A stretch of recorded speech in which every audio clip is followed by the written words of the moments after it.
ഇന്ന് ഞാൻ നിങ്ങൾക്ക് ഒരു ഹിഡൻ സ്പോട്ട് കാണിച്ചു തരാം കേട്ടോ. ഈ പുഴ അറിയാത്തവരായിട്ട് ആരും ഉണ്ടാവില്ല. ഇത് നമ്മുടെ മലയോര പ്രദേശമായ പുഞ്ച, വടയങ്കല്ല്, ഇടക്കാനം എന്നീ ഭാഗങ്ങളിൽ നിന്നും ചെറിയ തോടുകളായി വന്നിട്ട് മാലോൺ ടൗണിൻ്റെ സൈഡിൽ കൂടി ഒഴുകുന്ന ചെറിയൊരു ചാലാണ്.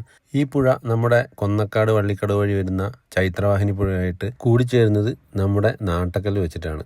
ആ അടിപൊളി സ്ഥലം കാണാൻ വേണ്ടിയിട്ടാണ് ഇന്ന് ഞങ്ങളുടെ യാത്ര. അപ്പോൾ നമ്മൾ മാലോത്ത് നിന്ന് ഒഴുകി വരുന്ന ഈ ചാലിൻ്റെ കരയിൽ കൂടെ കുറേ താഴോട്ട് നടന്നു കഴിഞ്ഞാൽ ഞാൻ ഈ പറഞ്ഞ സ്ഥലത്തേക്ക് എത്തും. ചൈത്രവാഹിനിയും ഈ മാലോത്ത് നിന്ന് വരുന്ന ചാലും കൂടിച്ചേരുന്ന സ്ഥലത്തേക്ക് പോകുന്ന വഴിക്കുള്ള കാഴ്ചകൾ എന്ന് പറഞ്ഞിട്ടുണ്ടല്ലോ, നമ്മളെ അടിപൊളി കാഴ്ചകളാണ്. അങ്ങനെ ഞങ്ങൾ ഏകദേശം അതിനടുത്തെത്താനായപ്പോൾ നമ്മുടെ വഴി കഴിഞ്ഞു കേട്ടോ. വഴി എന്ന് പറയാൻ ഇനി ഞങ്ങളുടെ മുമ്പിലൂടെ തോട് കയറി ഒഴുകുന്നതുകൊണ്ട് അതിലേ പോകാനാവില്ല. ഇനി നമ്മൾ ഈ സൈഡിലേക്ക് 8 വഴി മുകളിലേക്ക് കയറിയിട്ട് ആ കാട്ടിക്കൂടെ വേണം പോകാൻ വേണ്ടിയിട്ട്.